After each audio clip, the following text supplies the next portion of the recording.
Hello বন্ধুরা, তোমরা সবাই কেমন আছো?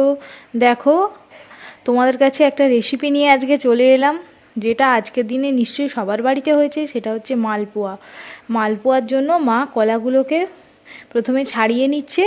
দিয়ে দেখো, কলাগুলো চিনি দিয়ে দিল কলার উপরে, দিয়ে এটাকে মাখিয়ে নিতে হবে। মা সুন্দরভাবে এটাকে কলা আর চিনি মাখিয়ে নিচ্ছে। দেখো কিভাবে মাখিয়ে নিচ্ছে। এরপর মাখিয়ে নিয়ে এটা কিছুক্ষণ রাখতে হবে। দিয়ে দেখো, এবার একটা জায়গায় একটা পাত্রে মা ঢেলে নিল যেটা ভেজানো ছিল। এরপর এতে দিয়ে দিচ্ছে মা সুজি, তারপর দিয়ে দিচ্ছে ময়দা, তারপর দিয়ে দিল দুধ। দিয়ে ভালোভাবে মিশ্রণটা তৈরি করতে হবে। অল্প অল্প করে দুধ দিয়ে ব্যাটারটা তৈরি করলো। দিয়ে এটা একটা হাতার সাহায্যে পুরোটাকে সুন্দরভাবে মাখিয়ে নিচ্ছে। তোমরা সবাই দেখতে পেলে। এরপর তেল গরম হলে এরপর গোল গোল করে হাতার সাহায্যে দেখো দিয়ে দিচ্ছে একটা একটা করে। কত সুন্দরভাবে জিনিসটা দেওয়া হচ্ছে।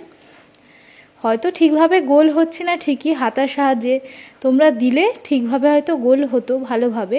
দেখো সুন্দরভাবে গোল হয়ে গেল, আর ভাজাও হয়ে গেল গোল গোলভাবে। দেখো হয়ে যেতে মা তুলে নিচ্ছে এটা।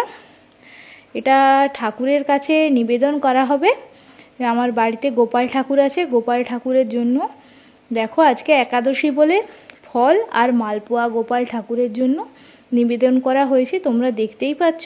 আমার ভিডিওটি কেমন লাগলো জানিও। Thank you.